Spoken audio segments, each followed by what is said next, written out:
Yes, that's the one I want. I'll wrap it for you. Thank you. I'll get your medicine, Mrs. Roberts. Oh, thank you. How much will it be, Mr. Brown? A shilling.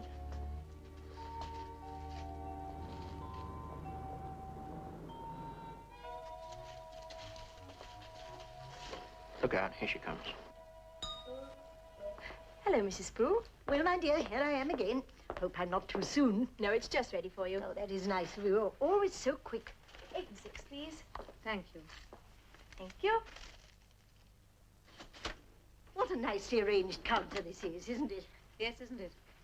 Thank you. I'll just get your medicines.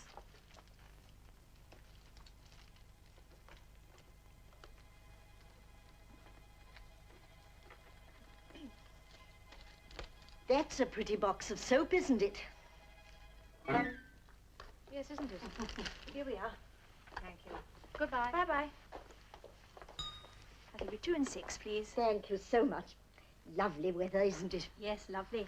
The sun's so good for old people like me, you know. Puts new life into us. Here we are. Thank you so much. Goodbye. Bye-bye.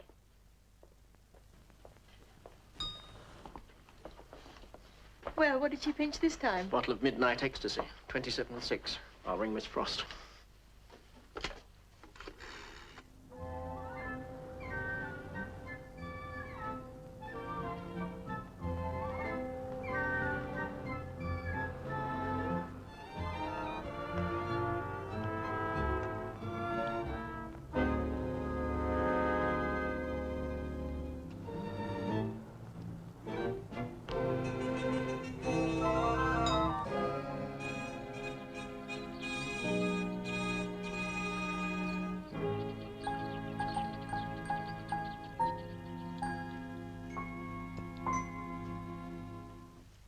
Don't it look lovely? It ought to. Trouble I've taken with it. Here, get me some more hot water, will you?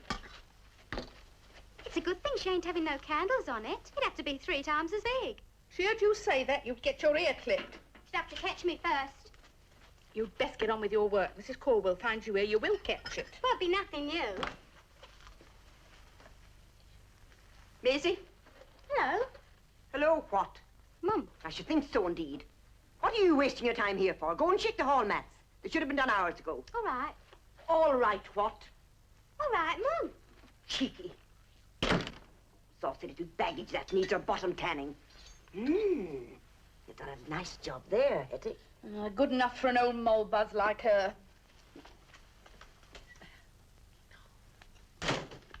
Yeah, no picking.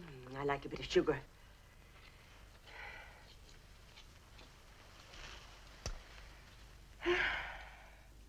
You look down today. What's the matter? I suppose you've forgotten what day tomorrow is. Tomorrow? 10 years since poor old Dan took the 9 o'clock walk. So it is. Poor Dan. They didn't ought to have hanged him. If only he hadn't gone out that night after the Welbeck sparklers, he might have been with us now. We both told him to leave his gun behind. I could have got my hands on the rother that turned him in, I'd have ripped his guts out. I bet you would. You was always the savage one. There. Nice surprise for tea when she gets her presents. If she does get them.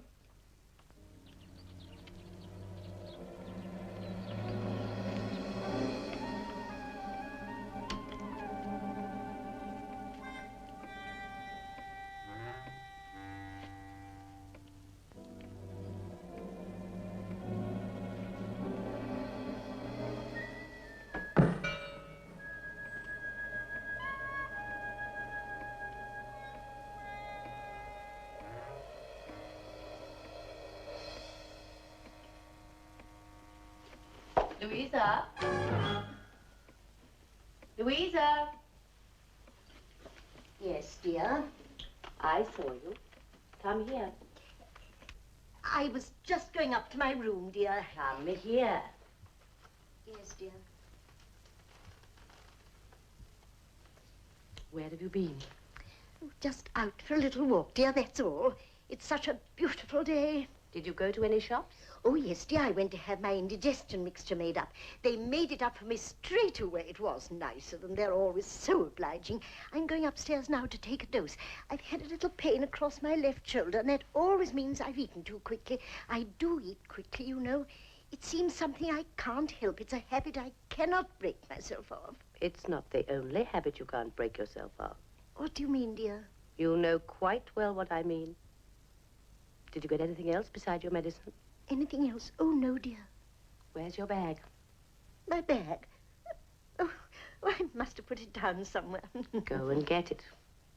Does it matter, dear? Very much. Go and get it. I don't expect it's very far away. Oh, dear.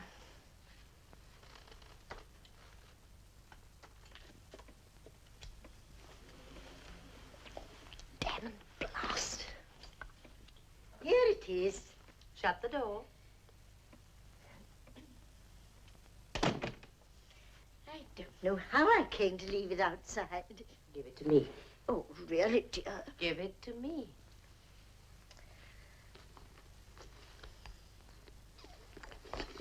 Nothing else, eh? It's a very pretty bottle. Did you pay for it? I'm sure I must have. The shop doesn't think you did. Oh, but I know I intended to.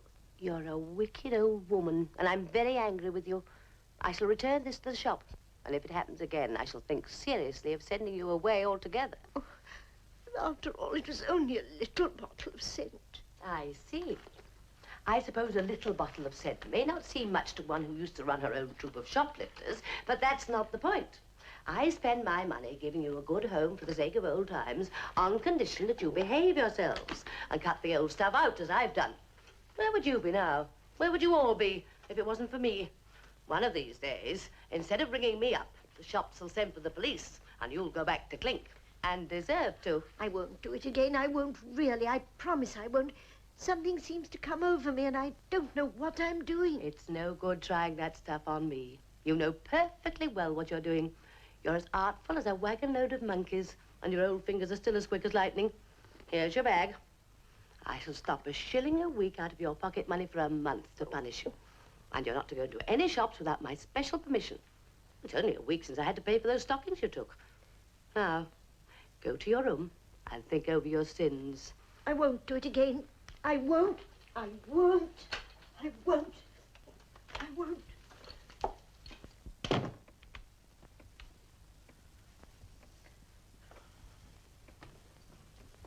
Oh, Mr. Brown, this is Miss Frost speaking. Yes. Yes, I found what you were asking me about.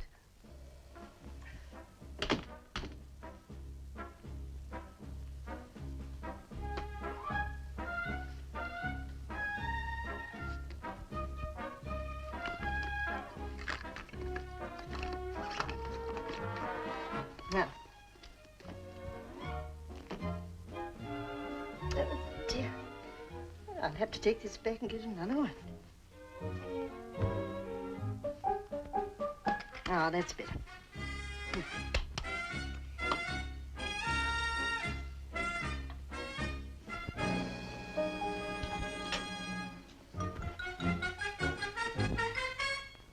Lovely.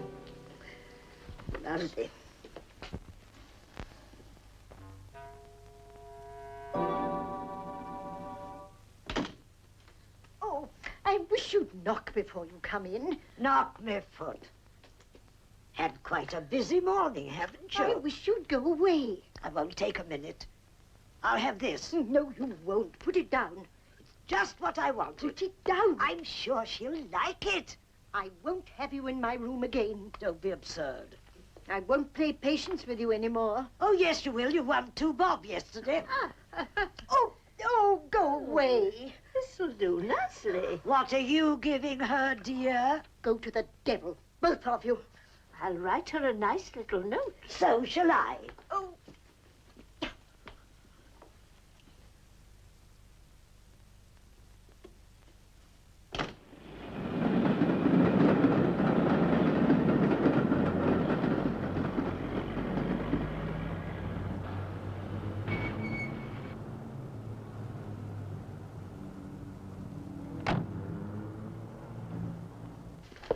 Excuse me. Can you direct me to Eldon Road, please? Eldon Road. Yes, that's straight over the level crossing and the second on the right. Thanks very much.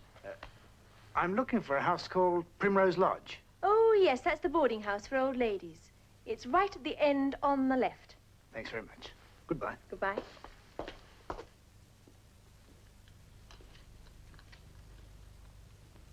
Would you like to cut your cake, Miss Castle? Oh, isn't it pretty? May I open my presents first? Of course. But how charming. Thank you so much. Not at all. It's from Mrs. Judson. How good of her. And I got you this. I'm so sorry I didn't have time to wrap it up. Oh, thank you so much, Mrs. Sproul. It's wonderful. Oh, you've all been so good to me. Isn't it wonderful, Miss Frost? Yes, very. Louisa. Oh. You and I must have another little talk later on. Oh, dear. Had a postcard from Spike this morning. He always remembers my birthday. Oh, poor Spike. There wasn't another con man in the same street with him. He had the surest eye for a mug I've ever known. What a combination we made. My looks and his charm. But that 10-year stretch finished him. He never got over it. Yes, Maisie? It's a gent to see you, miss. Gent? What gent? Well, he wouldn't give his name. He sent this note and is waiting in the hall. Oh, excuse me. Thank you, Maisie.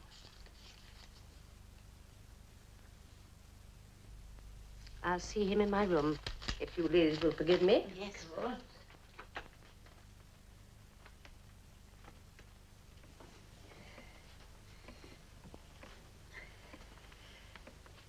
Good afternoon. Good afternoon.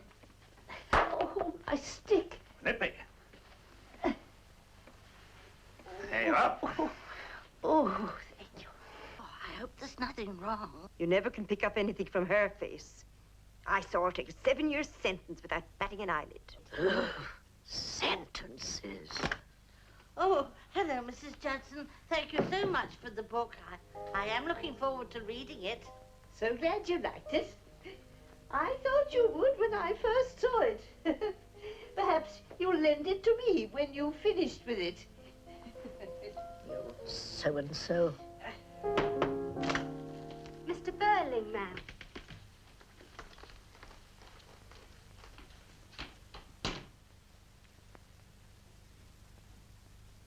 Hello, Butch. You're looking well. Retirement on the land seems to have agreed with you. Not Butch, Irma. Not Irma, Butch. George Burling now. Letitia Frost, now. Sit down. Crofton Farm, West Selby, Wilts. And so Butch Barrett is now Farmer George Burling of Wiltshire, the honest countryman to the life. Have they made you a churchwarden? As a matter of fact, they have. I'm so glad. I always felt that was your ultimate destiny. Do you help to count the collection? I used to. Vicar does it himself now. I see. And what has lured you away from the safety of Wiltshire? I've come to tell you something. Yes, George? What? Jean Hinton's out. Oh, yes. It's almost time, isn't it? I only heard a couple of days ago. She's been out a month. And the first thing she did when she got back was to ask after a certain person. Me? Yes. Thank you, Butch. That's where she's living. What you might like to know. Thank you. It's fine seeing you again, Irma. Letitia. We've had some times together, you and me. We have, George. You were wonderful. I often think of it now. Nothing too dangerous for you. Nerves of steel you had. Even the boys were scared of you. Do you remember that night you dodged the dicks but walking a 6-inch girder 100 foot up with 5,000 quid's worth of sparklers in your hands? I wasn't a cripple then. You haven't changed in spirit. I can see that. I shouldn't like to be in Jean Hinton's shoes if she tries any tricks on you. Perhaps she won't. Not if she's wise.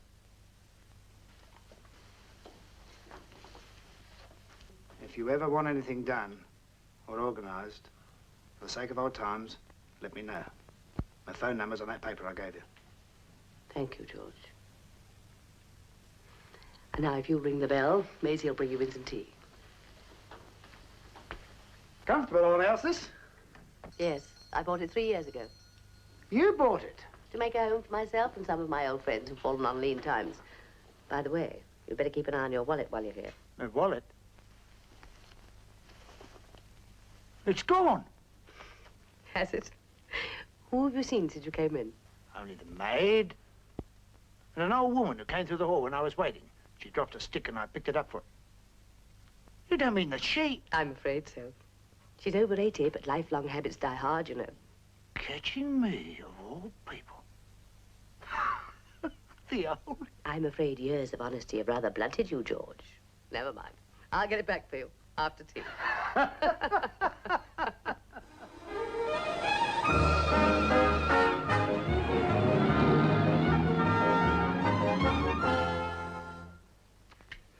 Then that's settled. There's only one thing. Can you get out there by the end of the month, Jack? Oh, yes, sir. I can manage that all right. Good. I can't thank you enough, sir. Or the board for giving me this wonderful chance. We think we've made the right choice. Now it's up to you to prove we have. I shall certainly do my best, sir. Well, what about your girl? What's her name? Frida. You're going to marry her and take her with you? Well, that's the general idea, sir. We've got a whole fortnight ahead of us. That's newspaperman talk. Girls, as a rule, like more time than that to prepare for the great day. Oh, not Frida, sir. She's very sensible. Well, that's splendid. It's not as if she had any real ties. She's on her own. Oh, she's a painter. Really? What does she paint? Well, she's a pre-impressionist. I'm not quite sure what that is, but I think it means painting things before you see them. I think. Yes, I do understand. At least I think I do. But, well, what is it? Oh, it's the first split-second impression of a mountaintop. Oh, yes. Yes, of course. But where's the mountaintop? Oh, it's there, but you can't see it. No, the brain hasn't had time to sort out what it thinks it ought to see from what it actually does. Oh, well, that explains it then. How very clever. Well, it's called pre-impressionism. It's what you see before you know what you're seeing. Oh, darling, go and see what that is. Hello, Western 5533. Oh, hello, Jack. No, this is Joan. Just a minute. Hello, darling. Oh, what's the matter? You're not ill or something, are you? No, I never felt better in my life. Now, listen, I've got some wonderful news. I can't tell you over the telephone, but I must see you tonight. You're not going out, are you? Of course not, if you're coming round. Yes, we'll be alone. Just you, me, and a couple of kippers. Hmm? Was that all right? Okay, darling. See you. I wonder what's happened to him. He says he's got some wonderful news. Well, I'd better go and do some shopping. Oh, Joan, dear, would you come and help me? Oh, yes, of course.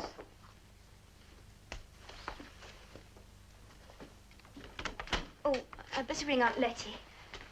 Promised I'd go and see her this evening.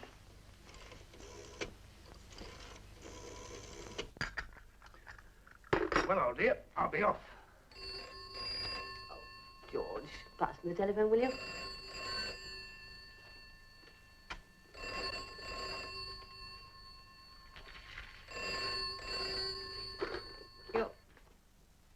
Hello?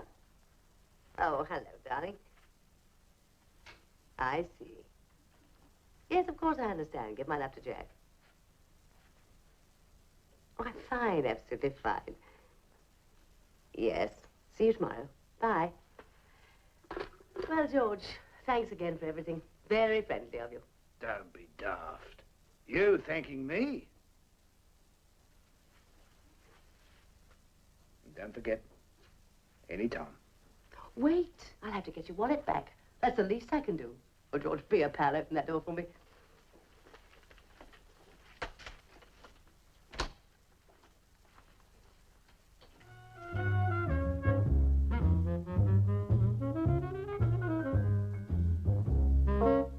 Anyone else want any more coffee? Me? Well, bring me your cups then. Must we? We'll break the spell. All right, don't untangle yourselves. I'll do it. Give us the cups. That's... Thanks, Steve. Do you take sugar bunch? Yes.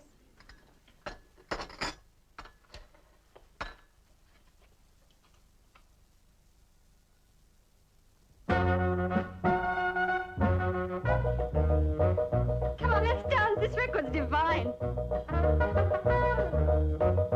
Look out!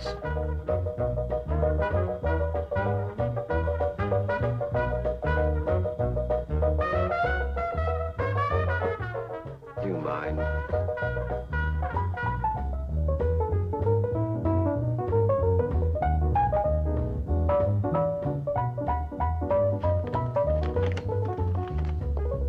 Oh, no. Jack! Darling. Well, these horrors only dropped in for a minute or two. They're going now. Are we? Yes, you are. I told you. When Jack came, you've got to clear out. Oh. Yours and yours. You can go and cuddle somewhere else. No one else will have us. I'm not surprised. Come on, out you go. Are you sure you wouldn't like us to stay? Outside. Sorry about the washing up. We'll send it on, don't worry. See you tomorrow, Cheers. Joan. Thanks for the hospitality. Oh, darling, for heaven's sake, turn that thing on. Oh, all right. Would you like a drink, sweetie? No, not yet. Let's talk first. Oh, of course. Now, what's this wonderful news? They've made me assistant news editor on the Canadian Daily Post. What do you think about that? Darling, that's marvelous. You'll be chief editor in no time. Well, I wouldn't go as far as to say that, but they want me out there by the end of the month. So we'll have to get married in a fortnight. You know what? In a fortnight. Well, Sir Philip asked me if we could, and of course I said yes. Oh, did you now? Are you telling me you're prepared to take to the altar a girl dressed in a fortnight? You look just as lovely to me dressed in less than a fortnight. Well, let me tell you something. No, Frida, you're not going to back... I'd marry you tomorrow if you asked me. I don't know what Aunt Lettie's going to say. Only last week she was saying she hoped we wouldn't get married in a hurry.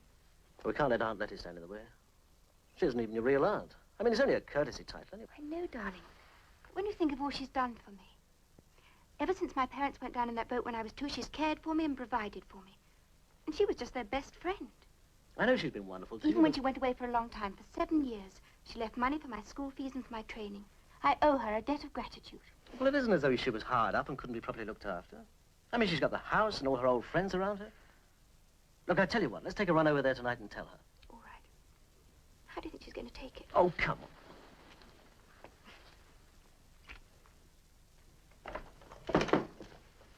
Oh, Maisie, be a dear and post this letter right away for me. Thank you, Mum. Thank you. Aunt Lettie. Frida, my dear. And Jack, too. What a lovely surprise. How are you? I'm very well. Oh, come sit down by the fire. Oh, allow me. Thank you. Well, I didn't expect to see you tonight, but it's very pleasant. Well, we just wanted to see you. That's right. Well, I can see you're both bursting with excitement, so perhaps one of you had better tell me what it's all about. Jack's been offered a wonderful job in the new Canadian newspaper that's opening in Montreal. But that's splendid. Congratulations, Jack. Thank you. Shall I save your breath by guessing the rest? They want him out there as soon as possible, and you've got to get married right away. Is that it? In a fortnight. Why not? That's plenty of time. There, I told you so. But last week when I spoke to you, you were anxious for us not to hurry. Oh, I'm afraid I was just being selfish.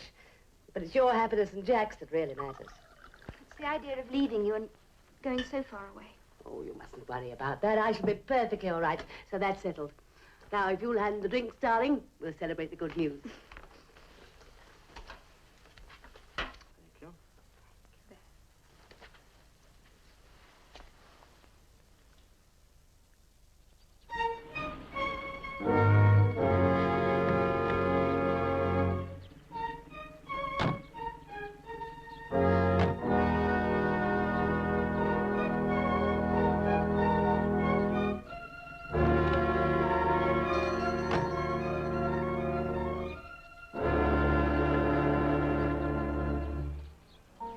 Yes? Good afternoon. My name is Miss Berry. I telephoned this morning about a room. Oh, yes. Good afternoon, Miss Berry. Do come in. Thank you.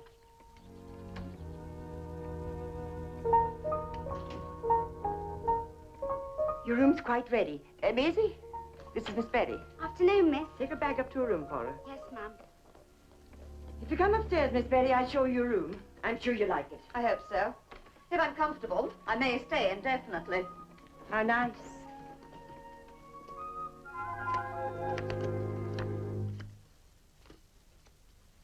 Cha, dear.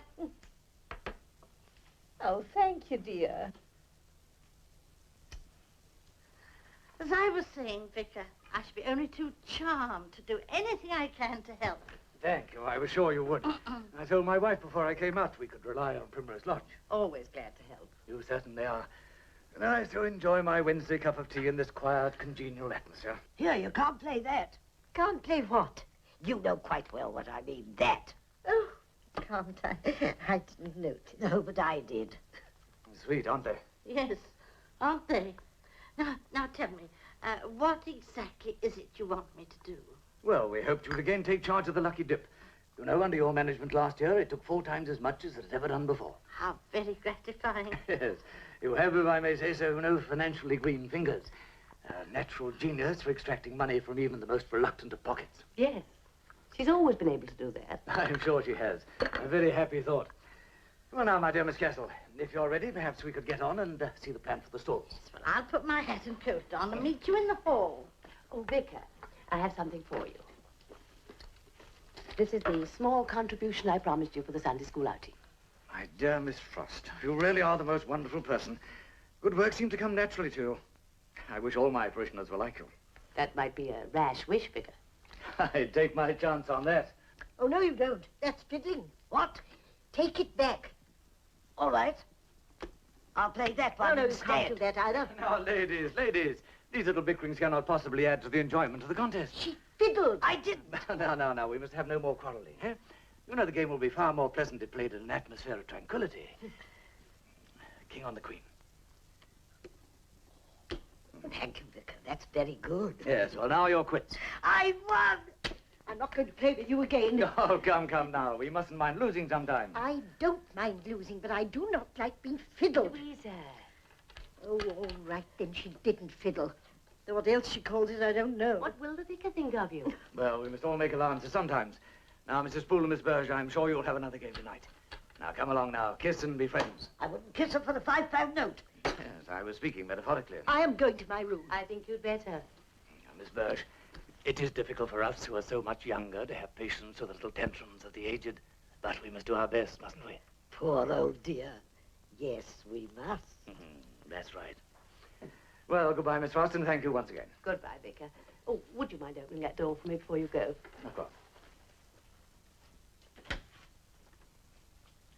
Thanks. Well, goodbye again, Miss Frost. I think I'll go for a walk. All this excitement, you know. Yes, of course. And now remember, allowances for the old ones, eh? You can afford to. Yes, you're quite right. Yes. Thank you.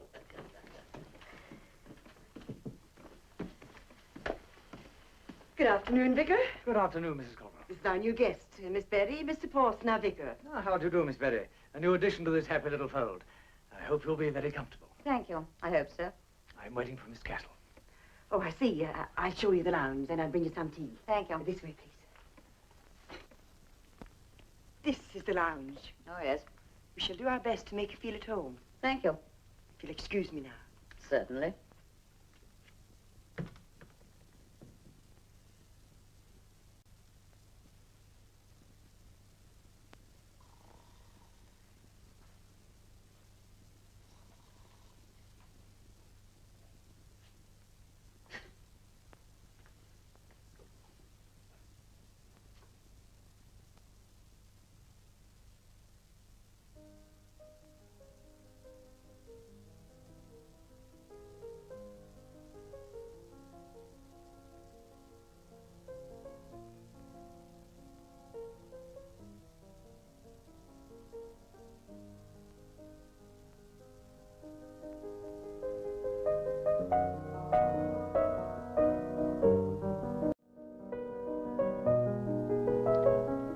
found me.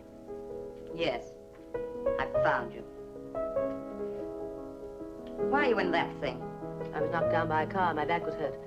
They say I shan't walk again. Your back was hurt when you dropped over the prison wall. Lucky for you, your pals were waiting to get you away. You didn't stop to help the one behind you. It was each for herself. I know. That's why I'm here. You haven't altered much, have you, Chief? How did you find out where I was? Just luck. I had an anonymous tip-off. Did you? No doubt you've been thinking you were pretty safe, tucked away here under another name. But you must have known I'd get you, sooner or later. I suppose so. Nice, comfortable little hideout. Do yourself well, don't you? Pity, having it found out. There you are. Thank you. Just made.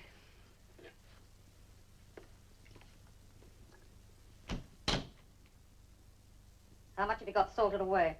Not much. Don't give me that. I know better. It's true. There was that Notting Hill job. Worth quite a lot, that was. And the Grove Gardens. The last one before they pulled you in. You must have got quite a slice out of that. How much? That's my business. The business has been enlarged. You've got a partner. It'll be company for you. Think of all the talks we can have about old times. I don't want to talk about old times. They've gone. It won't do you any harm to be reminded. From now onwards, it's halves. So, you're putting the blank on me. Are you surprised? What did you expect? I could give the police a nice little bit of information. Not that they'd know the name of Frost. But there's another name they'd know, and be glad to hear it. Some time ago, I would have been a dangerous person to have tried that on. But I've changed since then. I'm not like I was. I'm very gentle and kind. Gentle and kind, my foot. The leopard can't change its spots. Now I come to think of it, I saw a woman in the hall. I couldn't help thinking I'd seen her before. Look here, what is this place? What do you mean? There's something queer about it. I don't believe it's a genuine boarding house. Who owns it? You? Yes. I own it. I see. I run it as a home of rest for some of my old friends who've fallen on bad times. Very charitable. Now we know where we stand. I'll be seeing a lot of you, Miss Frost.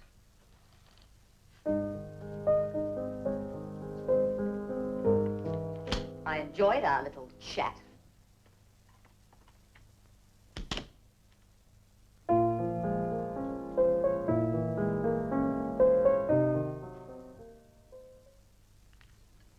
Buffett's going to look a treat. Very nice. The only thing that gets up my nose is that old Sour Guts is going to have any of it. Only hope what she does have will choke her. Here, keep stirring this for me, Mill, will you? It's not eating that'll choke her. 2 bottles of whiskey went up to her room this morning. That's her bell. If she thinks I'm going to answer it, she'll find out she's wrong. Why's she here, anyway? She ain't one of us. We don't take real boarders. I'll tell you something. I was only doing what I was told to do. Told to do? Miss Frost told me if anyone named Berry phoned up, I was to give her a room. Yeah, I'm ready for that now. I'll tell you something else, Hetty. I believe she's just waiting until all this is over. I came on her unawares the other night, and I haven't seen that look on her face since, well, you know when. And it always meant danger. Maisie! That's her again. Maisie! She can yell herself hoarse for all I care. Maisie! Where's that slut of a girl? What's she calling? Where's my tea? Oh, it's in there. I told you to bring it up to my room. I ain't had time. If you want it brought up special, you've got to wait till I've done all the handing round. My tea comes first, and I'm going to have it first.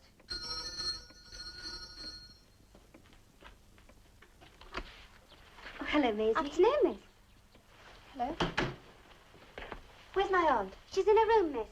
Would you like me to bring you some tea? Oh, I'd love some. All right, I'll bring it in.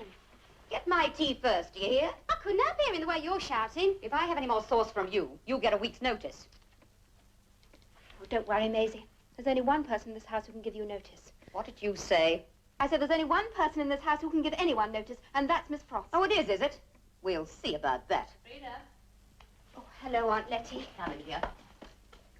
Saucy young madam. Good thing when she's out of the way. She's not the only one, I should think. Really, Aunt Letty, she's the limit.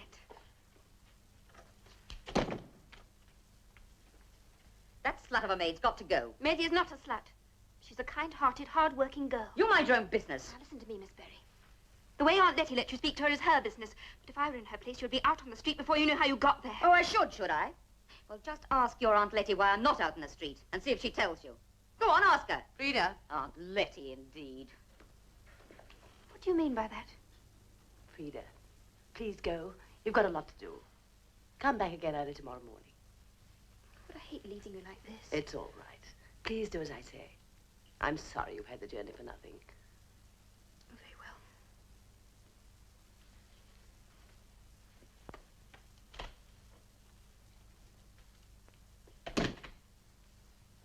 You think I don't know? No, what? How old is she? 21? Good-looking fellow, Benny Harmon, wasn't he? You disappeared after he was shot in that gang fight. 2 years, wasn't it, before you came back into the game again? Never fancied another man afterwards, did you? What do you want? I'll tell you what I want and what I'm going to get. I'm going up to my room to write out a little agreement, giving me a half share in this place. And I'm going to bring it down here after dinner for you to sign. I see. Or else? Or else your daughter might get to know things that'd be a nasty shock to her. And to Mr. Jack Loring. Well, do you sign? Yes. I'll sign. Good. Always best to know when you're beaten.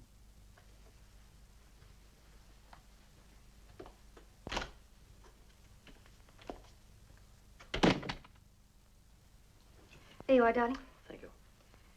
You don't mind about one or two of the girls and boys coming in for a last drink, do you? No, of course not. You look rather worried. What's the matter? Oh, it's Aunt Letty. I wish I knew what was happening. That woman gets worse and worse, and Aunt Letty just submits to it all. Or perhaps she's got some sort of hold over her. Well, how could she have? I don't know. I nearly lost my temper this afternoon. She said something that... What? Well, she came into Aunt Letty's room and made a scene, and I said I didn't know how Aunt Letty put up with it. And she said, Aunt Letty, indeed. In a nasty, sneering sort of way.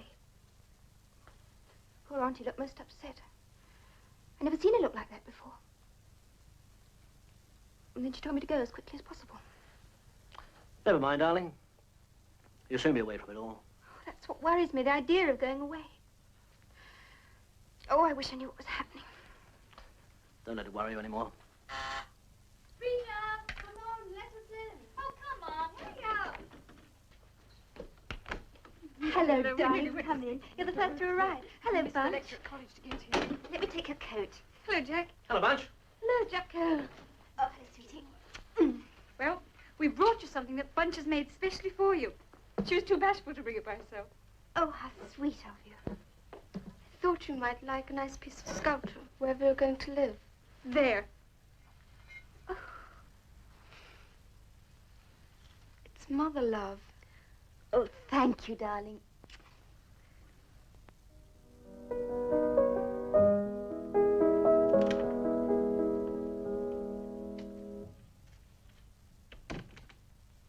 Here you are.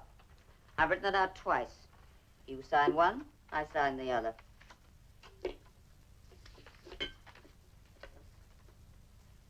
I see. Half the money in the bank, too, eh? Taking your pound of flesh? So would you in my place. I suppose so. Here's the pen. Come on, you know the alternative. Suppose I let you take it. Don't try bluffing me. I reckon I'm being pretty reasonable. You know you give every penny you've got to keep that girl from knowing the truth. I suppose if I've got to, I've got to. And make the best of it. That's the sensible way of looking at it. You've got me, Jean. Just where I want you. Very well.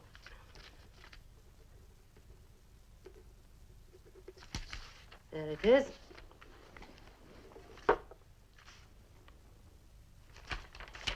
Give me the pen.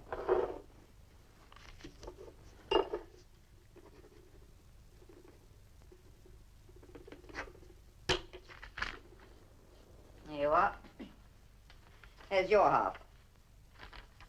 Now, how about having a drink with me to celebrate the partnership? All right. Get me a glass from the sideboard.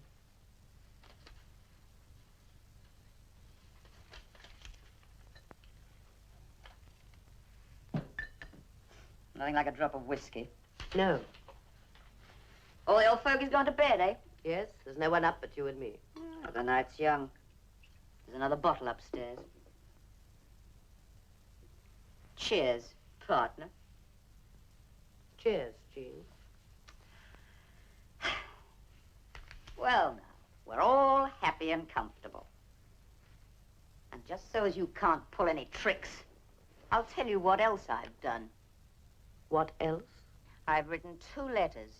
One to Scotland Yard, and the other to Miss Frida Maybury, or Mrs. Jack Loring, as the case may be.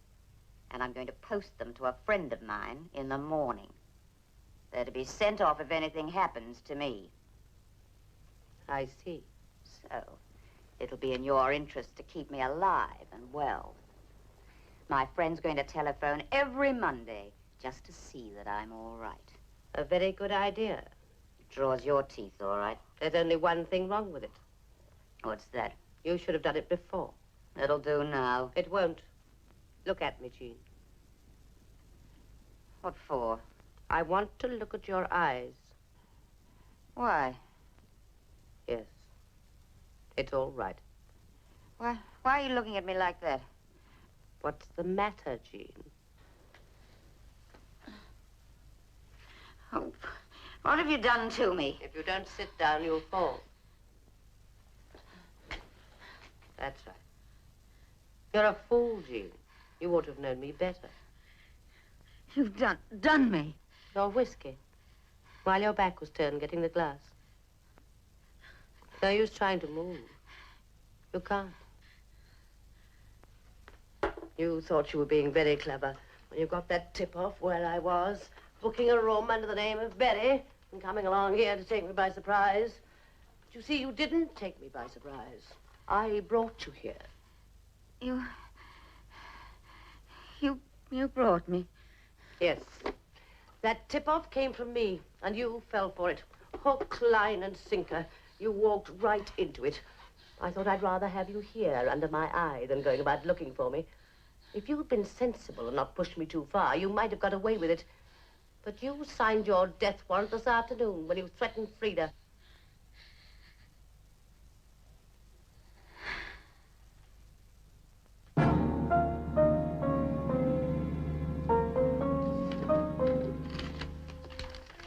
The partnership is dissolved. No one in this house will know what's happened.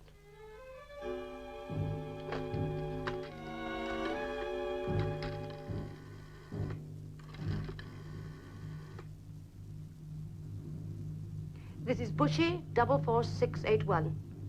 I want West Selby, Wiltshire, 953.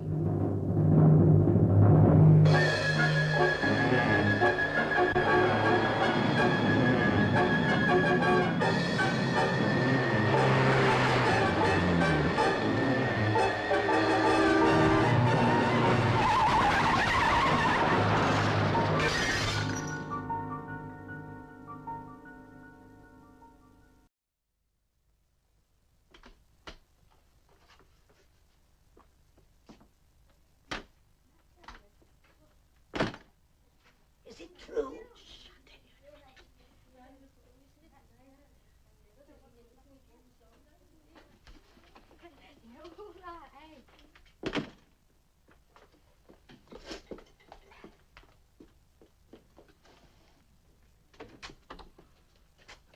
Well, is it true? Maisie told me. She went in with her morning tea and found her things all gone and the bed hadn't been slept in.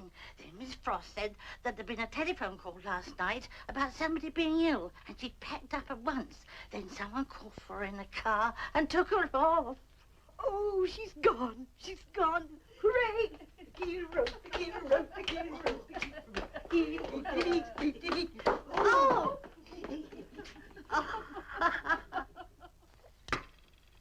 You and I aren't talkers, Hetty.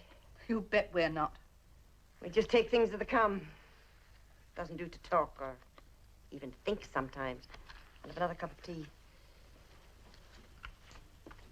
We both slept well last night. Didn't hear anything, did we? Not a thing. You know, she said a strange thing to me the other day. Oh, did she? What? She said if anything happened to her, she'd made all arrangements for you and me to carry on with this place. She said that? Yes.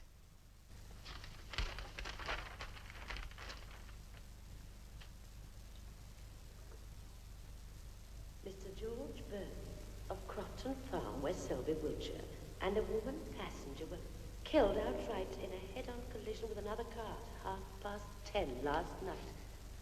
Yes, sir, head-on collision. No doubt both going too fast. One car turned right over. Man and woman killed. Driver of the other car taken to hospital, badly injured and concussion. Yes, sir, the dead man was George Burling, Crofton Farm, West Selby. I've checked up on him, sir, very respectable. Church warden at St. Cyprian's. No, sir, nothing whatever to show who the woman was. Well, medium height, late 40s, dark-haired. Dr. Spaulding will be over soon, sir, to make his report. I'll ring you back. Very good, sir. Here's the doctor now. Goodbye, sir. Well, the chief constable will be over soon. Thinks he might get the council to widen that corner after this. Hello, Doc. Uh-huh. Just in time for a cuppa. Oh, jolly good. Get the doctor some tea, will you, George? Yes, sir. Cigarette? No, thanks. Well, we've checked up on Burling. Huh? The owner of Crofton Farm, West Selby. Warden of the parish church. Highly respected. Oh, was he? Well, perhaps you'd like to do a bit more checking up. What on? On how your highly respected church warden came to be driving about with a dead body at that time of night. Dead body? Yeah. That woman wasn't killed in the crash. She was dead when it happened. Was she now? I've been on to Dr. Feldman, the county pathologist. He'll be along at once. Probably want to open her up. Meanwhile, I should make a few more inquiries about Mr. George Burling, if I were you. I'll do that all right. Well, that's your lot. No, thanks. Miss Frater Maybury? Yeah, that's us. Could you put them down here, please? Sign here, please. Thank you. Oh, it's wonderful news, Aunt Letty, but what happened? She had a telephone call, packed up, and went straight off in a friend's car. Do you know where she's gone? I think so. Oh, but don't let's talk about her anymore. Come in. Miss, it's come. I just took it in. Oh, miss, can I have just one little peep? You can come and help me try it on. Oh, miss, may I? Thank you. Then I'm going to show it to the old dears in the lounge.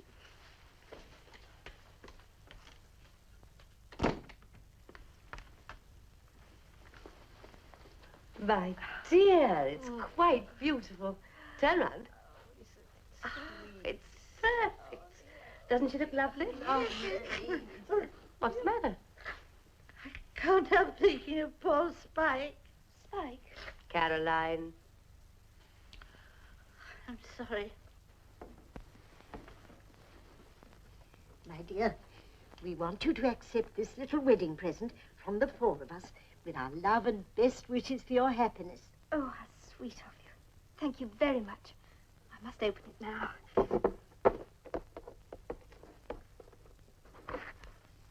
Oh, it's lovely. Look, Aunt Letty, isn't it lovely? Yes. Beautiful. Thank you all very much. Now, go and take that dress off and then come to my room. All right, I won't be long. Louisa? Yes, dear. Will you just push me to my room, please? Of course, dear.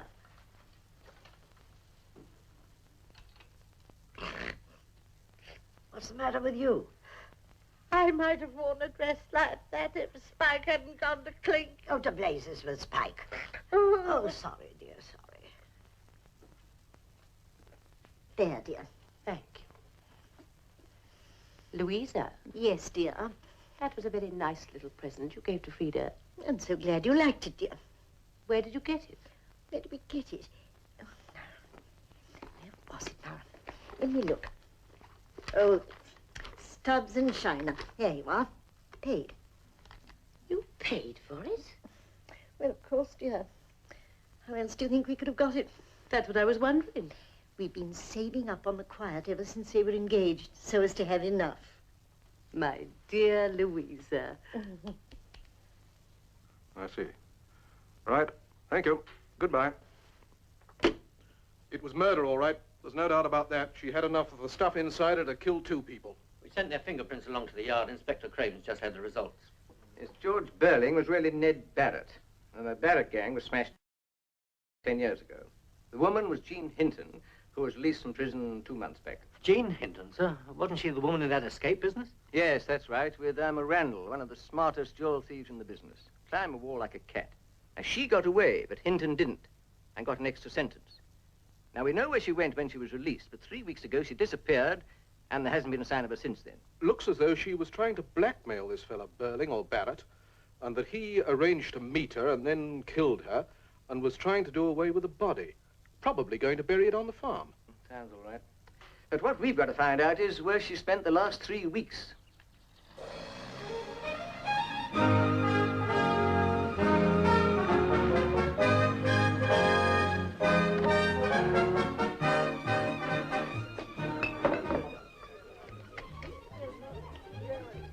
Thank you, Maisie.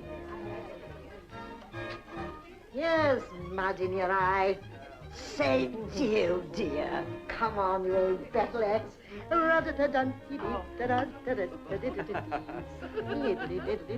Louisa.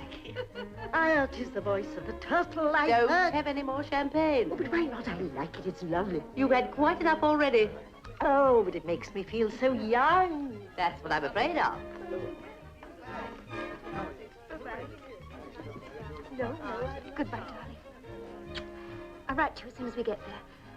And thank you for everything. Goodbye, my dear. And may you always be happy. Say goodbye to everyone, darling. Be good, dear Jack. Keep her close to you always, whatever happens. I promise I will. I know how you've loved and cared for her all these years.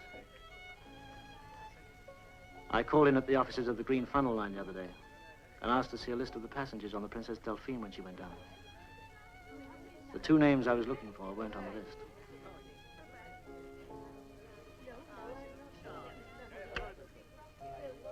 I'll take care of her. Come on, darling. Let's be off. Oh, they're coming. She's got the right. They come.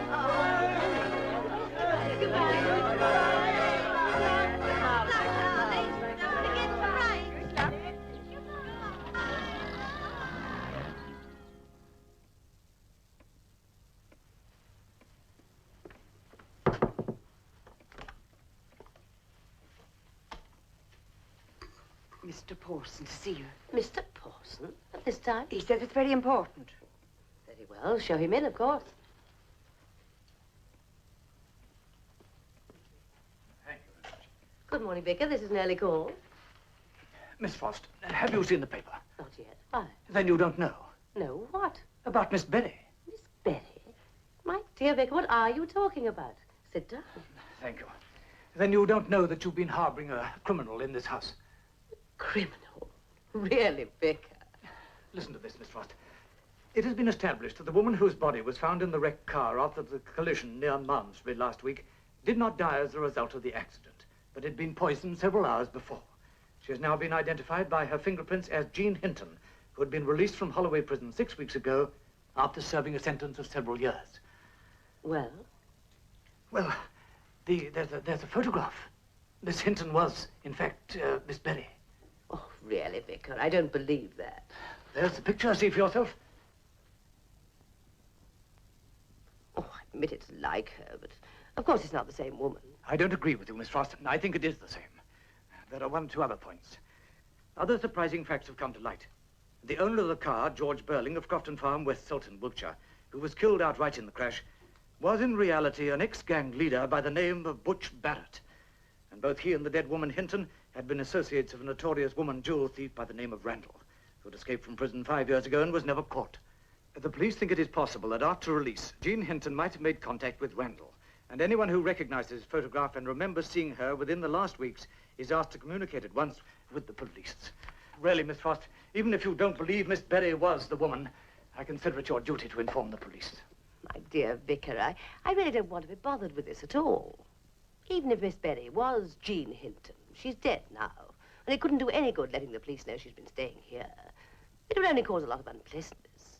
But someone is bound to tell them. I mean, she must have been seen about here. No, she never went out. I'm sorry, Miss Frost, to cause you any unpleasantness, but if you refuse to inform the police, I consider it my duty as vicar of this parish to do so myself. Why? Well, they want to know where she spent the last weeks. They think that she may have tried to make contact with... Miss Frost. Why did she come here, to this house? Was it to find... To find Irma Randall. You know, I never said Irma. That was a slip. A bad one. You? It was blackmail, I suppose. Yes. Well, what are you going to do? Nothing. Nothing. The next steps are up to you. I shall not take them. So far as I'm concerned, I shall seal this with a seal of confession. I realize, of course, that if nothing is said, you may escape the judgment of men. But there is another judgment, Miss Frost, that no one can escape. I leave you to act as your conscience dictates. Goodbye.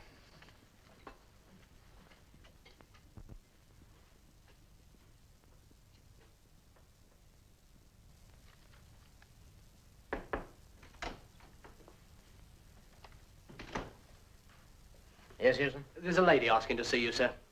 Lady? Name of Frost. She's in a wheelchair. She says it's important. All right, show her in. Right, sir. The inspector will see you, madam.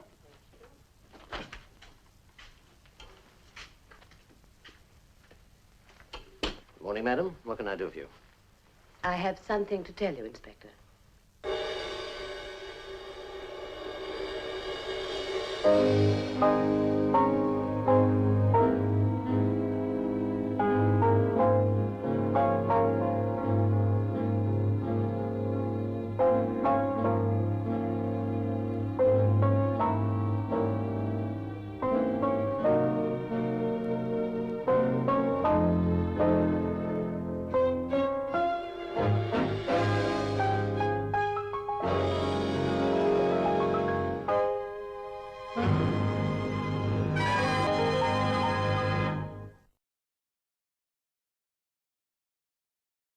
Joining me now is Daniel Barenboim, the music director of the Chicago Symphony Orchestra and the Berlin State Opera. I'm pleased to have him here, as I always am pleased to have him when he comes to New York to stop by, and this is an appropriate time to have him because of his intense sense of what music means.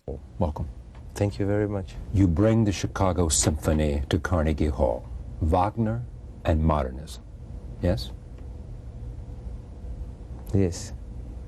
You mean why? Yes, I do. Yes, you mean why? Well, I mean, Wagner... I sometimes like to ask the question, just sort of let it hang there and say, have you just grab it? Yeah. No, I understand. Wagner, Wagner was not only a great composer, Wagner was also historically very important because he had such an influence on the development of music. He had an influence on how people looked at music after him, and even how people looked at music written before him, because he was so specific about, in his observations about music.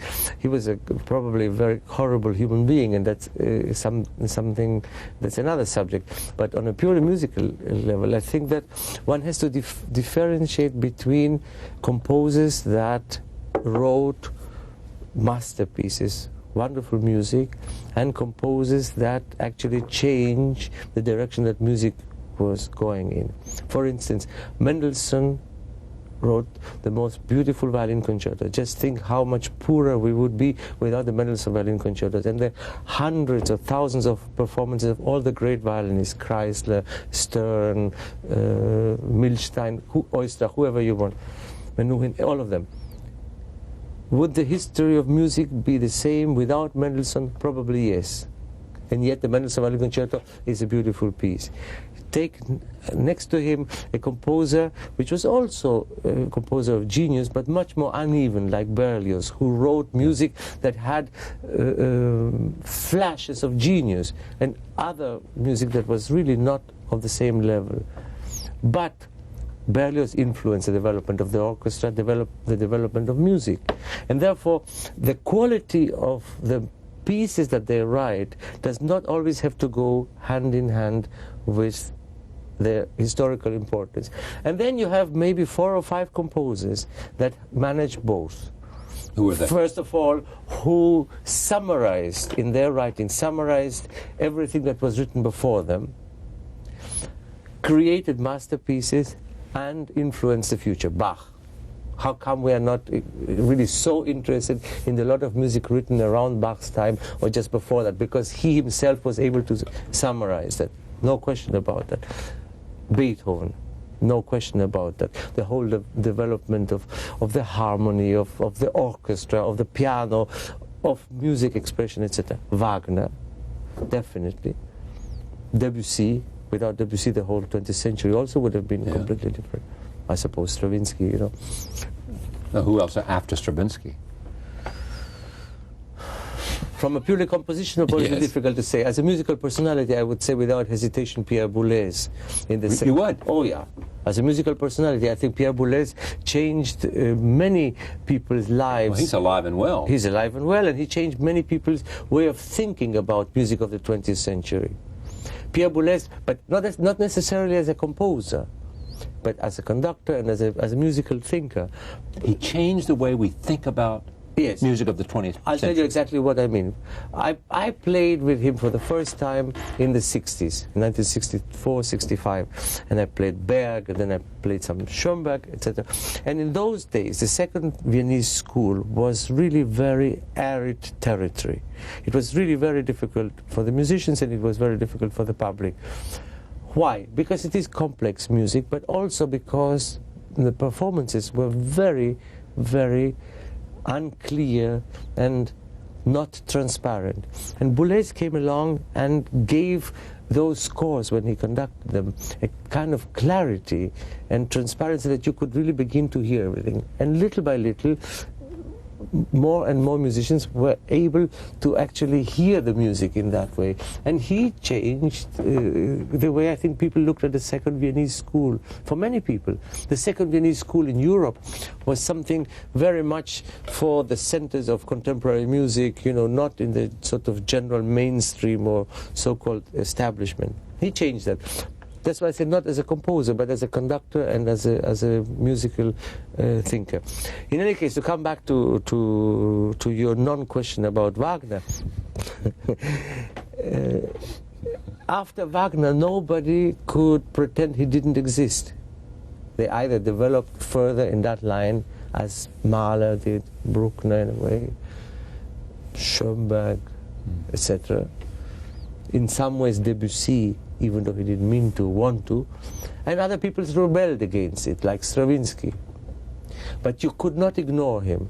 And this is why I thought it would be interesting for the orchestra and for the public to see Wagner in that context. And this is why we are playing not only orchestral excerpts, but the complete performance of Tristan and Isolde, which is the key work that looked to the future, because it stretched like a stretched elastic. Everything was stretched to the maximum. The harmonies, every means of expression at every musician's disposal is stretched to the limit. Fastest, slowest, most intense, least intense, everything. So Wagner demands that every musician, he demands the maximum, the full potential of every musician. That's right. That he or she be able to You know, and the juxtaposition with the modern composition is also quite interesting. I remember my first meeting with Elliot Carter, whose cello concerto we are premiering in New York. My first meeting with him when I wanted to commission a piece from him for the Chicago Symphony about 12 or 13 years ago, we spent talking about Wagner. Elliot Carter could be an expert on the Ring. He knows everything. He knows the orchestration. He knows the text. He knows everything about it. So there is a connection between all these composers and Wagner. It's not just that Wagner was a great composer. It's nice to put him Why together. did Hitler like him? Was it any different than any? I mean, was it the music had a certain martial? No, I think it was something other than musical. I think it was.